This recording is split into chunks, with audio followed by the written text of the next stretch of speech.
It's kind of nice to be back, see you all back today. It's my pleasure to introduce a colleague of mine, Chris Schwinn, who's the information literacy librarian and also associate professor here on campus.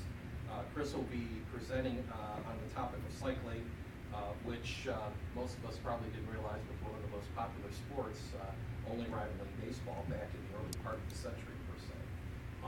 And we'll also talk about the direct impact that cycling had on social progress, both in terms of race, class, and gender. Chris has been at Illinois Wesleyan for 7 years. Don't hold this against him, but his undergraduate degree is from hockey. But he does have a graduate degree from the University of Illinois. Chris comes to this topic naturally. He's an avid cyclist and a very active triathlete who mid-part of next week will be headed to North Carolina to do another triathlon session. So with that, I'd like to turn it over to Chris. All right. Thanks, Carl. Do we have 2 mics on, Mike? Is it, no. Why am I getting feedback? You're too hot. Bring this down? Yeah. No, you can actually do the word. Oh, the audio's too high? Yeah, the audio's too high. Let's try that. A little bit better? Yeah. Yeah. Less feedback. Good. Yep. I'm going to get into just a second how I got onto this topic. I want to try and do the lecture here this morning a little bit like I would do a lecture in a class that I run here on campus. I'm part of the library faculty, and depending on when you came through school, the librarians used to teach a lot less. That was not part of the job description. We today are very much in the classrooms. Whenever a big assignment, research assignment is assigned, we'll work with the instructors to go in and talk about research resources in the particular area. So being up in front of a class is something that I do, on a weekly basis, except for this semester when I'm on my first sabbatical, which I'll talk about in a minute. The image that I got up here is my favorite that I've discovered so far in the course of doing this research. I think it shows a lot about the time period that I'm going to talk about. I'm not going to try and cover all the history of cycling in Illinois. I'm just going to do the early history of cycling. So this image is about the 1890s, and it's from Chicago, which is pretty cool. I thought you got a 10-man tandem during the height of the bike boom. But as I found out more about this, it gets so much better. The guy in front is the mayor of Chicago. It's Mayor Carter Harrison, the second. There were multiple Carter Harrisons. It was him and some members of his cabinet. So cycling was such a huge thing. There was a bicycle lobby at the time that was a powerful voting bloc.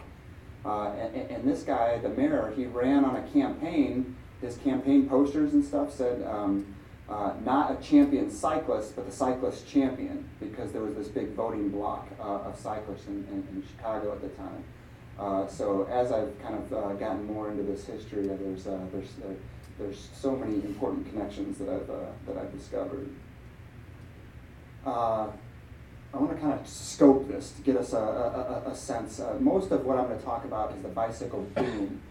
In the U.S. that was late 1880s, 1890s.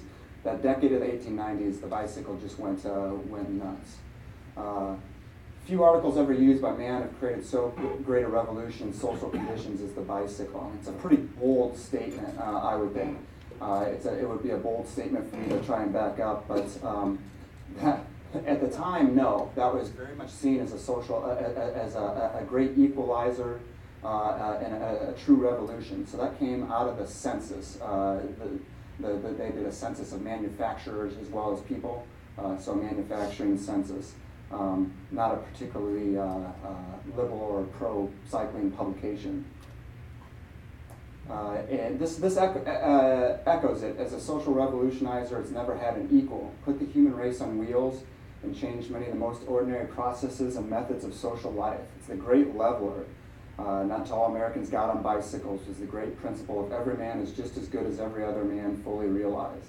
Again, this is some pretty bold claims for the bicycle, but this is often how it was viewed at that time period.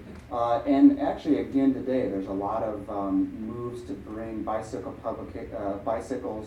as transportation to third world countries in particular, because it gives them a cheap, easy means of transport that doesn't require fuel. So that was from Scientific American, 1896. So let me stop for a minute and do this a little bit more lecture style. What comes to mind if I'm going to ask you about bicycle history? You're here either because you have a little bit of interest, or you just want to learn about a new area. What do you know about Illinois bicycle history? Anything? Yeah. Schwinn, that's great. That would be the first. I think that would be the first thing that most people would say. Schwinn is the great success story in the bicycle industry. They're the only one that weathered all the ups and downs. They got started in the early mid 1890s. Persisted in Chicago all the way through 1990s, when they finally had some mismanagement, went bankrupt, and are out in Boulder, Colorado now. Anything else? I had a great uncle who had a shop in Rock Island. Oh yeah. What time period? I mean. That would have been early 20th century. Okay. John Deere got into the bicycle game briefly. I might have a couple images on here. John Deere was, they were big agriculture at that time, but they were looking, the bike boom was so big, everybody was getting into it. Mostly they took Chicago-made bicycles and put their own head badge on it and sold it as John Deere special. They did make one or two of their own bicycles. In Moline. Yeah. Or Or the Minnesota. They had a Minnesota branch where that bike actually was made. So, yeah. Just read the Wright brothers, Oh. Wright brothers, and of course they had a bicycle shop. Yeah, this is part of the important story, is that a lot of the early, both automobiles and in that case airplanes flight, was underwritten by bicycle business and bicycle technology as well. The Wright brothers owned a bicycle shop, and they used that for the funds for their flight experiments. So how about the second one? When I got started on this, I was like, well, I have an interest in history. I've got an interest in cycling. Does this really make sense? Can I do this? To get a sabbatical approved, I have to send a proposal to a committee of my peers, and they need to approve it. And as I got more and more into it, it was clear to me that it was a great topic, and that it's a very an important untold story. Why might that be?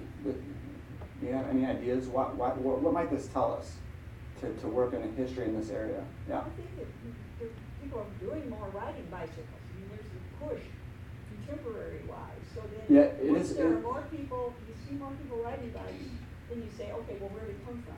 Yeah, the whole American history of the bicycle is boom and bust. I'll talk a little bit about that. As I stretch this out into a book, it'll be very much about the boom and bust cycle. There was a big boom, and then it stopped kind of the beginning of the automobile era. But it came back. It was popular in the 20s and 30s. 1930 to 1970, very little. A little bit going on, not much there. 1970s, oil embargo, right? Gas goes way up. The environmental movement starts. Bicycling gets really popular again. Making bicycles becomes important again. Dropped off again. Oil got cheap. Driving got cheap. But there's certainly a resurgence now, so I do think there's interest. Yeah. City of Chicago has 250 miles of bike lanes in the city, and they just approved 90 more miles. Yeah, So- Chicago started out as some of the best bike infrastructure in the world. It started out, and some of it has persisted. Some of the original lanes designated for bikes, Chicago boulevards, were designed for bikes and pedestrian traffic originally. Some of them got overtaken by traffic. Now they're coming back around. They're back to being designated. So there's certainly an infrastructure story to be told here. All right, let me click through some of these, and I'll make a better case for it as well, I think. So how did I get here? I spent a little bit of time, just determining what I wanted to work on for my sabbatical project. As I dug into this, I'll talk a little bit more about it. I realized that there was a huge literature gap. I found so far, and I'm a librarian, so I'm good at finding things. I found no scholarly articles on this topic. The Illinois history journals, none of the journals, there's cycling stuff. And there's books on Schwinn, for sure. Schwinn has been covered. But Illinois cycling history is a huge open field. I'm a lifelong cyclist. I've been in Illinois for my whole life. I have this background in history, plus the master's in library and information science, plus the archives. I worked at the Smithsonian Archives for a while, and it's a research skill set that's really valuable to me in managing all the information that is out there that I keep uncovering. A lot of bicycle stories, I'll tell, cycling history has great stories, like all of history has great stories. And they're fun to tell. It's fun to tell some of these stories, but I want to try to keep coming back today to the so what. I can tell you the stories, they're fun, they're interesting characters, they're crazy statistics, but the so what is where the academic portion, I think, really comes in. To understand why this is important, I need to just set the stage to give you a quick history of the development of the bicycle, and this is as condensed as I can get it. So here's a picture of one of the first things that we consider the forebearer of a bicycle, called a draisine. And there were things before this that kids rode. They weren't really used by adults. The real innovation here was that it has a steering mechanism. The steering mechanism is important because it helps you to maintain balance. Physics tells us that you steer into a fall to stay upright. So as you're moving, you actually you steer towards the direction you're falling, and interestingly enough, that keeps you upright. So these were around for a little while, and they started to get, it was mainly very much a social elite sort of thing. It was a novelty, and there were never a whole lot of them made. It didn't get more popular. We're jumping about 40 years here.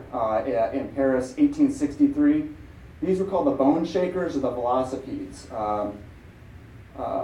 The big innovation here is pedal driven, right? It's got pedals mounted to that front wheel. This was a big innovation at the time. It's called a Boneshaker because there's really no suspension on these things. They were steel rimmed with wooden spokes, which really is going to transfer all of the jarring of cobblestones up through the frame. It didn't take long for this stuff to come across the Atlantic. So 1863, the first ones were coming out. 1866, the first one arrived in the U.S., so a pretty short time period. From what I've been able to find, 1868 was the first time that velocipedes began to appear in Illinois. And actually, the very next year, 1869, the first ones were made in Chicago. There was a company. So it's a pretty quick turnaround, which has surprised me. So these probably are somewhat familiar to people. They're called the high wheel, the ordinary, or the penny farthing. They're called the ordinary because this was the standard bike pretty much for about 20 years, 25 years, 1870 to 1895. They went to a safety, which is the next type of bicycle, and to distinguish the safety from these, they called these the ordinary. The wheels kept getting bigger and bigger because they started to race these bikes and they wanted to go faster, and there was no gear mechanism, right? So the only way to go faster was to increase the circumference of your front wheel. So those continued to grow. They did have some rubber tires, not tube tires, just rubber mounted to a steel rim. So that was an improvement as well. They're somewhat dangerous to ride. Your center of balance on one of these bikes is right over top of that front wheel. And if anything, you hit something or you lean a little forward, you can take what they call a header off of one of these bikes. So this was the big innovation. Let's make the wheels about the same size and connect it to a chain drive and use physics in our favor with gear ratios. You don't need the big wheels if you create a big front chain ring and a smaller sprocket on the rear. You can use that ratio to your advantage. That was about 1885, and again, 2 years later, they're starting to be produced in the U.S. So it was not a slow process. Everybody knew kind of what the manufacturers were doing over in Europe, and we're very quick to retool our factories to get these in production very quick. I'm always surprised at how fast the technologies come across, and later on it goes both directions. The pneumatic tires were 1888, where you actually have a tube type tire. That made the bikes much more comfortable and made them faster as well. In 1892, I found some newspaper stories and magazine stories that an Englishman, William Morey, was the first to introduce the pneumatic tires in Peoria in 1892. I think the newspaper claims might be a little bit overblown, because I think he actually raced out on the East Coast first and just kind of traveled across the country racing. But it was within a matter of months that the first pneumatic tires were raced in Peoria, which I found to be a really interesting part of this story.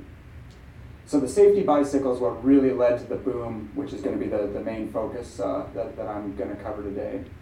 Down at the bottom there, I have some other developments that I don't really move on to. The freewheel, where the tire's not fixed on the rear, where it can just where you can coast. Derailleur to change gears, 1914. In Duracell, that's a modern shifting mechanism that I happen to like. Caught up in all this history, there's a lot of great advertising. It was the dawn of modern advertising as well, and bicycles were kind of right on the cusp of that. So you'll see just some great images. The American Crescent Cycles were a company out of Chicago.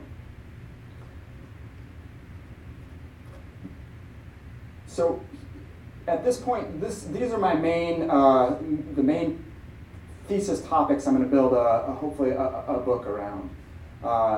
It's a niche because it's really not been done. I think I can make the argument that Illinois was the most important state for the early development of bicycling in America. That's not a claim that's really been made before, and it's going to be hard for somebody else to contest it. I think I can make a good claim. New York would be the only other one that might have a claim. But for sure that the bicycle played a formative and significant role in the social, cultural, economic, and industrial development of Illinois. I'm real confident in that one. Schwinn has overshadowed and dominated the history of cycling in Illinois. Schwinn is a great story. There's 3 books out about Schwinn as a company. So it's been done. It's a great story. It's an important part of Illinois. I'm going to cover it, but I'm not going to focus as much on it just because that is the one part that has been done. So the Alexander Pope Columbia bicycles, they're the ones that really kicked off bicycle manufacturing in the United States. And Pope had his fingers in everything. He created publications to support bicycling. He created good roads departments. He underwrote all kinds of things to advance the bicycle. And his history has also overshadowed everything else that was happening. So that's another part of what I want to write about. And downstate Illinois, it's got a rich and forgotten cycling history. I went to France this summer to talk about central Illinois during the bicycle boom, another completely forgotten chunk of history. So here's kind of my rough chapter structure as I'm working on it now. I want to do something on the industry, obviously. Racing, there's a good story. Women's rights and gender issues, there's a lot that's tied to bikes. Politics and good roads. Religion, I don't have time to talk about it this morning, but the religious response to the bicycle, some really embraced it, and they had like valet parking at the churches for cyclists because otherwise they're out riding on Sundays. That was the problem, that people went riding on their day off on Sundays, and the church saw it as a threat, and some of them thought that the bicycle was the devil's work, so there's a whole chapter there. Certainly the development of the automobile, downstate contributions. I'm trying to work up an entire chapter on the World's Columbian Exposition, the Chicago World's Fair. There was definitely a lot of cycling tied into that. I don't know if there's a chapter's worth. So that's everything that I'm interested in at this point, plus the modern stuff. I'm only going to just try to cover a couple of these this morning.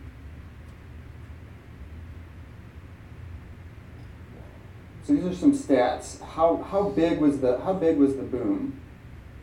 So in Chicago had 50 bicycle clubs with 10,000 members. I think it probably was actually more than that. 5,000 people riding to work in downtown Chicago in 1896. 100,000 people at the bike show in 1896 in Chicago. Let me skip down here. There's another. Oh yeah, the bottom one. 1898, Fair Department Store.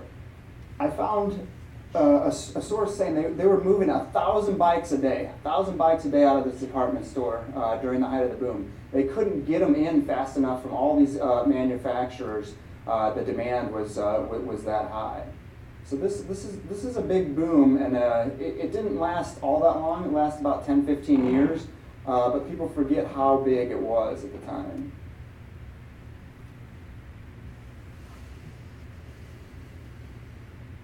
So I got a couple slides about the Illinois bicycle industry. The Trib claimed that Chicago is the bicycle center of the United States. And I don't think that was just like boosterism of Chicago. I think I can verify that, although it's not been really written about. My second quote comes from a great resource. There's only one copy of this Chicago Bicycle Directory. The Chicago History Museum has it. It's a great resource. They said 2/3 of this country's output of bicycles and accessories comes from within a radius of 150 miles around Chicago. This is one of the first things I found that really tipped my interest and said, hey, there's a real story there. If that statistic is true, and I think it's pretty close, there's a really important story. This image is also one of my favorite of everything that I found. This is Gormulli and Jeffrey. It's a Chicago company. I'm not sure that you can make it out, but the image here, there's an Indian jumping on a bicycle. This is his horse here, which has an arrow in it. So we got some symbolism going on. It's progress, right? The Indian has shot his horse in order to move forward with the times for the bicycle. I found it, and that was the cover of their catalog for 1894.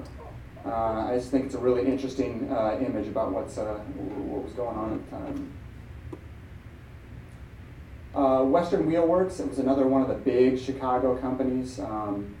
Factory, 25,000 square feet, it employed at least 1,000, I think probably more than 1,000 for a while. By 1896, there were 70,000 bicycles a year from this one Chicago company. And there were probably almost 200 in Chicago making bikes for a while. Some of them would only make a couple a year, and some of them were big factories. Here's Schwinn. The guy in black is Ignaz Schwinn, the founder of Schwinn. The guy on the left, I'm going to try to get to towards the end. His name was Baby Bliss, and he's from Bloomington, and he also went to Wesleyan for a year. But he was kind of he was a part of the advertising at the time. He was called the world's heaviest cyclist, and companies hired him to advertise for their bikes, because if the bike would hold up, durability was important at that time. That's how you sold a bike, on durability. If it could hold Baby Bliss, right, then it would it was a good bike.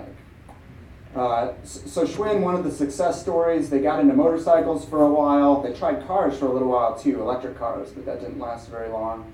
But they found ways to weather the ups and the downs of the market. They really nailed kids' bikes when the adult bicycle market dried up. So they persisted for a long time. This was out of Peoria. I'm originally from between here and Peoria, so I was interested that there's a large bicycle history in Peoria as well. This company, Ruthie, was in Peoria in the 1890s. The poster tells us that they exported bicycles to France. So France, at the time, couldn't keep up with demand. So there were Peoria-made bicycles being ridden and sold in France, which that's a great story, I think. I went to a cycling history conference in France this summer, and a woman that works in a French museum said, hey, I've got that poster. I've got the original. I can get you some that one and some other images. So there's French posters sitting in a museum over there of Peoria bicycles, which I find fascinating. So this will be kind of my step back to the so what piece. So lots of pretty cool stats, right? Some cool bikes. It was obviously a big industry, but so what? I think there's a couple so whats. Bicycles were a big component of the second U.S. Industrial Revolution. So the first Industrial Revolution, that's going to be things like when they mechanized gun manufacturing. They figured out how to make clocks. Not necessarily big mass production, but at least very technical, precise, interchangeable parts. First Industrial Revolution in the United States. Shipbuilding, cannons, all that stuff is first Industrial Revolution. So second Industrial Revolution is when they take that and they really ramp it up to mass production. And it begins with the bicycle production before it moves into motorcycles and cars. A lot of people would say, well, Henry Ford in the assembly line. Yeah, he definitely took the idea. Henry Ford was a cyclist. He used to work as a bicycle mechanic. He took some of these ideas from the bicycle industry and ratcheted them up to mass production. So that's the second point. I covered that. This was part of what established the Midwest and Chicago, the original manufacturing, the industrial Midwest, the Midwest manufacturing. This was a big part of it. This was big business. It employed a lot of people. It was a lot of the revenue for Chicago in the 1890s. If you look at some of the Chicago histories from the time, you'll find some of the bicycle companies listed right next to companies like you would expect. Cyrus McCormick and the Reaper, the slaughterhouses. The bicycle companies in those histories from the time, right next to those guys. So pretty big. The new manufacturing techniques, distribution networks, and marketing schemes are also something that's important that came out. Talk a little bit about racing, and one of the interesting ones is that they had 6-day races. Taking things to extremes was a big part of really the 1890s, the Gilded Age. A little bit before the Jazz era, just taking things to extremes. So for bicycle racing, they had 6-day races, and it's just what it sounds like. Originally, it was people racing their bikes for 6 days to see who would win. On a track that was like the track down at Shirk or smaller, a quarter mile or smaller around. 6 days. Just people went like insane. It was terrible on their bodies, and they would cover more or the same as the Tour de France, which is like a 3-week race or 2-week race. They would cover it in 6 days for one person. So it was a spectacle, and these were hugely popular. People would come in, especially at night. You can kind of imagine these smoky indoor race venues. The riders are riding all night. I've got citations that says that Al Capone would come and watch the races in Chicago. Babe Ruth, when he visited Chicago, he loved to come watch the bicycle races. And it was as big as baseball in some of the big cities. Madison Square Gardens hosted a lot of bicycle races. And the newspapers would report when people could no longer get into Madison Square Gardens to watch the bicycle races, then they'd have to go watch a baseball game. It depended on where you were at in the country, but at Madison Square Gardens, somewhat in Chicago, it was as big or bigger than baseball for a while. Baseball is certainly America's pastime, and it was big. In some areas of the country, cycling was not as big. But again, who knew that part of the story? I'm going to skip through some of those. Pullman Race is one of the big races in Chicago. This is a more traditional road race, not held on a track, held on the roads in Chicago. Pullman, of course, was the railroad car company, the sleeper cars, the Pullman company. This was a race that was sponsored by them and ended in the Pullman community. Multiple places reported the spectators at 100,000 for this event. The number of racers is not huge, but it was a huge. 500 is big, but it's not. There's bigger races out there, but it was a huge spectator event. 100,000, to put it in context, that's way bigger than what can fit into Soldier Field today. It's bigger than any of the stadiums in Chicago, and Chicago was way smaller at the time. So it was a really popular activity. This is an original poster from Peoria from 1890.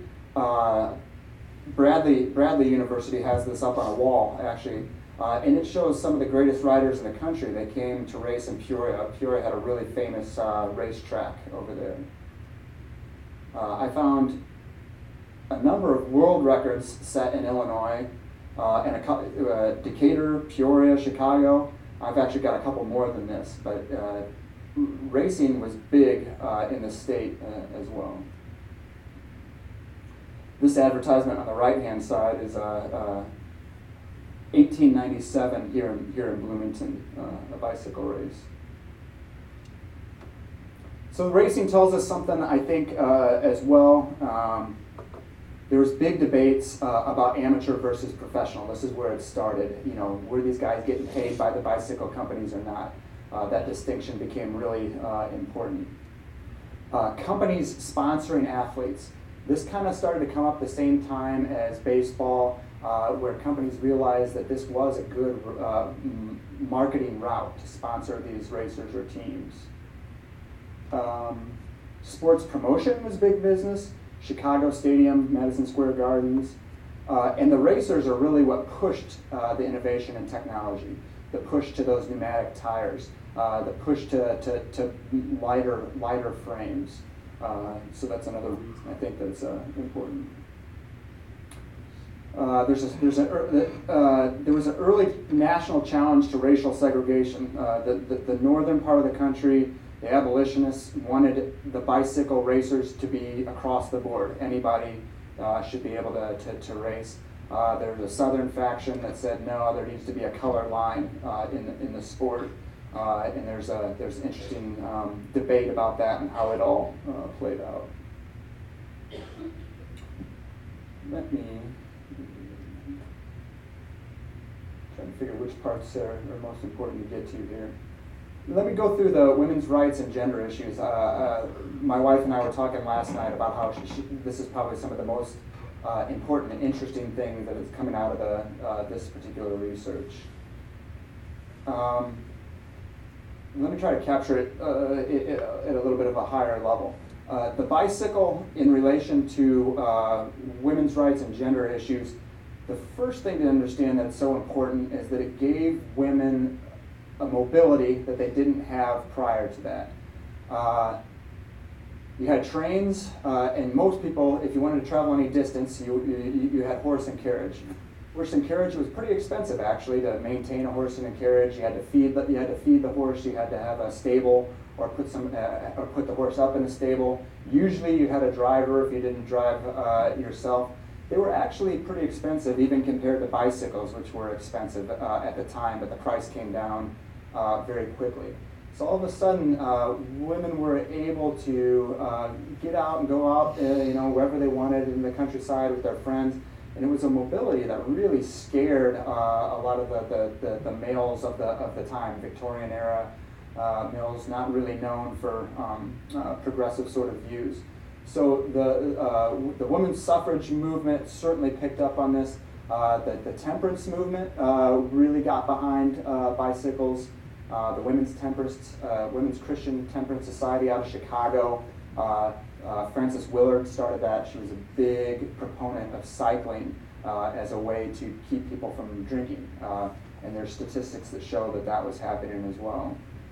It changed dress norms because women found they could not ride in the big skirts. And this was a big deal, that they would start to wear clothing that was more comfortable, that looked a little bit like men's clothing. The bicycle is really part of what challenged that. There was a dance that made a big news, a bloomer dance in downtown Chicago. I try to cover some of this. Good. So I wanted to talk a little bit about today to bring it down to Bloomington, just to put everything in context. So very early on, 1869 would be the first year that the velocipede was manufactured in Chicago.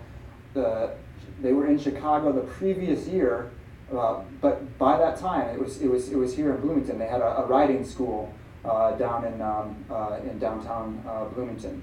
So very quickly, you're finding this in Chicago and down here in Bloomington. 1875, I thought this quote was funny, that there was a bicycle mania. The boys around Franklin Square, this right over this direction, on the bicycles. And it says the boys will remember that the philosophy practiced in the streets is illegal. The police are on duty. So it's like these hooligans on bikes way back in 1875. Bicycle club history. Chicago had a big club in 1879. Peoria was 1881. Bloomington 1883. Picture of the Bloomington Bicycle Club, and this is the cyclist 10 commandments and an identification card from a Bloomington cyclist. These are from the McLean County Museum of History. Some Bloomington manufacturers and IWU connections. So for actually making bikes, the Harbor brothers, I'm pretty sure they made their bikes. It's really hard to tell whether they just got a bike from Chicago and stuck a Harbor Brothers name on it and sold it. They called it the Harbor Special. But they advertised in the Wesleyan Echo. So I pulled these from the archives that we have here in the library. 1892, 1893, and 1896, that's all from the Wesleyan Echo. This one's the best though. This is also from the Wesleyan Echo. This is the Harbor Brothers. And they're trying to sell bikes to students. So this is the main ad, which you can't see really well. This is a blow up. So the Wesleyan professor, what's the great essential to the best college work? Student, mental recreation and physical exercise. How can this be obtained? By riding a bicycle. Who furnishes these for the least money? Students, in concert. Harbor, sure. So it's this interesting thing where they're leveraging a Wesleyan professor to try and sell bikes in downtown Bloomington. So I thought that was kind of an interesting connection. We saw a picture of this guy earlier, and he's going to be an interesting character just in the book that I'm trying to put together here. So baby Bliss was born here in Bloomington. There's claims that he's the world's heaviest cyclist, and he also claimed to be the world's heaviest man. This card actually, the heaviest man in the world, 740 pounds. This is after his bicycling days. The weight that he claims really fluctuated. It may be somewhat overblown, but not too much by some of the images. He had his hands in all kinds of stuff. He really used his weight to his advantage. He traveled Europe promoting bicycles. He rode in bicycle races too. He didn't just try to sell them by riding them. So he would be kind of like a spectacle in some of the races. He rode around town here. He got involved in politics, candidate for police magistrate here in Bloomington. So a really interesting character. He was at Wesleyan for a year and Illinois State for a year. There weren't a whole lot of other important connections to Wesleyan that I found in this early part, but this was a good story that I pulled out of some of the alumni collections from the archives. So now we're moving on past the boom, kind of the end of the second boom. So 1927, the John Reed and Boyce Ricketts, they were members of Tau Kappa Epsilon. They traveled Europe by bike. They did 5 months, 3,400 miles, and it cost them, they thought, about $500. Sounds good in today's money. Is probably pretty reasonable for that amount of time in Europe. There was an English paper that ran a story about him. The Panagraph picked it up, as well as the Wesleyan alumni publication picked it up. And the writing style was just fun. I'll read this real quickly. It says, so this is coming from the English paper. A transatlantic breeze swept into the office right on the hour of noon on Thursday, scattering mental and material cobwebs and just freshening everything like as though the dew had come on grass. parched all the preceding day. It wore a letter sweater, not leather, but letter, with a big W embroidered on it. Well worn and traveled, stained corduroys and strong shoes. It stood 6'3" in height, showing healthful, youthful face and dark hair. Had not known the weight of a hat for weeks, but it was a breeze all right, though it talked in an American intonation. That staring W on the garment naturally intrigued me. I received the explanation that was given to him for his efficiency in a competition in baseball, which he played for Illinois Wesleyan University. So I thought it was kind of a fun way to tie everything together here to really bring it home. This world travel by bicycle wasn't a phenomenon. There was a lot of people that tried to go around the world with some great stories. So this was actually very typical of the time period. But I thought a fun connection for homecoming. So here's some of my concluding thoughts, and I think I've tried to hit these as we went along. So I've got all these great stories. I've got some pretty impressive statistics, but why does it matter? Why is it a good, can I make a case to a publisher that this is going to be an important book? I'm pretty sure that I can, because it's important to the history of American industrialization and manufacturing, the development of the automobile, gender roles, women's rights, urban planning, bicycle infrastructure, development of professional sports, plus all the stories. So that's what I'm going to try to weave together into a book-length narrative. So I've had some support along the way from the university for this. This is a picture of me and my family on an old tandem, my son and my daughter in the bike carriage back there. All right, so I sped up through the back half of that, but I wanted to try to give us a little bit of time if you have any questions. Yeah. You mentioned two things. Schwinn was the largest appliance manufacturer and the booms and busts in the industry. Do you have any statistics in the boom times, how many bikes were Schwinn made, and in the bust years, how many bikes, in other words, the high Schwinn specifically? Yeah. Schwinn, Or the industry. yeah, I certainly do. I don't have them in my head. How many Schwinn was making? At the bust, it went way down. So and right around 1900, that's the bust. All these companies collapsed. I've got a list of 400 in the state of Illinois. Some of them are very small, like Harbor Brothers, here in town. So they barely survived for a couple of years. They're probably down. I'm going to say 20,000, 30,000 for Schwinn. That's a small number. When they were rolling, they were up in the 100,000s. The Schwinn Stingrays, some of their popular teen bikes and kid bikes, and probably in the 70s when they're like the Schwinn collegiate bikes and things were popular. I think they probably got back up to 1 million by that, by the 1970s. That's a ballpark estimate. Yeah. Any idea how long the Chicago to Pullman race went on? Is it 1 year or several? About probably a decade. At least a decade. And it may have continued on after that in a very small fashion. I don't know that they didn't keep running that course or maybe call it something different. But it was around for about 10 years. A few of the programs have survived, which is kind of cool. The official program of the day. They were even sponsored by like some of the beer companies in Chicago, which I found it was interesting. Yeah. Did women take part in this at all, or is it pretty much a ladies? Racing or what parts of cycling? Well, yeah. Actually, yes, they did. It was primarily men, but women really got on board. The one image of the bicycle racer, I think I forgot to mention it, that I had was a woman, a very famous bicycle racer from Chicago, Tilly Anderson, but they nicknamed her Tilly the Terrible Swede. She just won everything that she raced, and the men didn't want to race her. She really was trying to race the men, and they didn't want to get shown up by her. A few times she was able to race men, and she did very well against them. So it was primarily, but women really saw it, especially like the new woman of the era is what they call themselves, the progressives.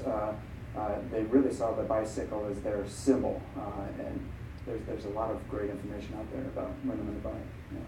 Your photo or your the illustration of the woman with the pantaloons who wore them to school and got in trouble with the school board reminded me of the Wright brother's sister, Catherine, who was a very important motivator and first drove her back to health after a plane crash and lived in France for a while.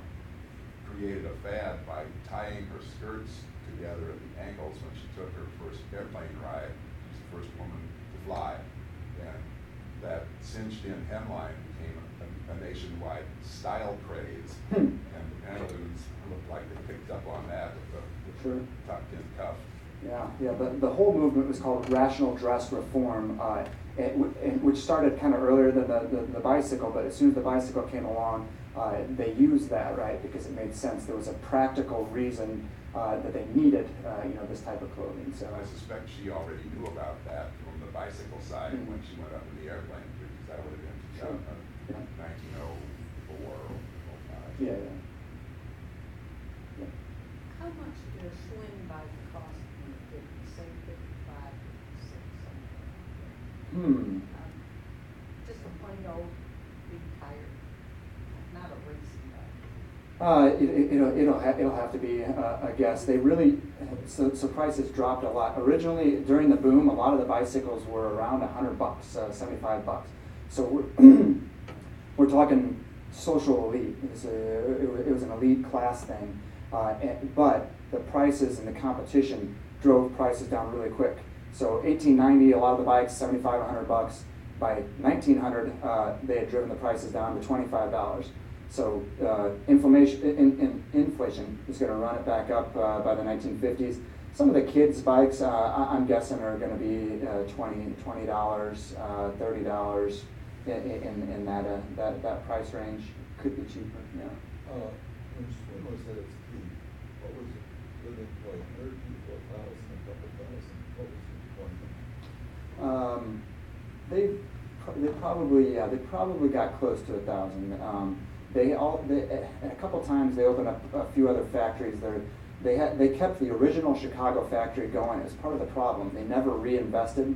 The family drew money out of a trust, and they never reinvested in their factory. So this original factory, they just kept having problems. They didn't retool it. It got very dated, and they eventually tried to open one in Tennessee. So there were two factories running at one time, and they were fairly large. And so I not much over 1,000, but I think it would have gotten up to that number for sure. It's an interesting story of how that company got ran into the ground. It's one of the books is just about the mismanagement and how the Schwinn family just they wanted those they had a Schwinn trust, and they drew in the trust every year, and they didn't care. They just wanted the trust checks, but they didn't care about the health of the company and keeping it modern, and it drove it into the ground. What was I can't remember where the Schwinn factory was in Chicago. Do you remember? No. There was a whole bicycle row in Chicago that had a lot of the manufacturers around there, but I don't know the street addresses or anything like that.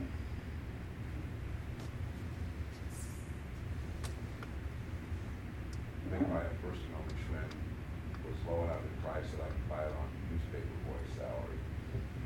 Yeah. Yeah, a lot of the early companies, they did they would hire kids to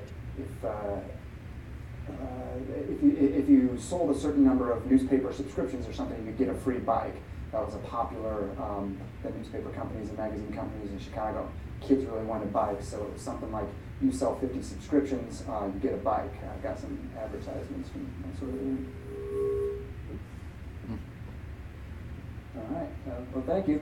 I have a few things that I got two books out there, and I've got a few original items. As I see things that are interesting for the research and not ungodly expensive, I've picked up a few things on eBay, some original things. I have some stereo cards that I've got to bring of that time period, the stereo viewers. But there's a few things that from the period that we talked about today sitting out there if you want to take a look. Thank you.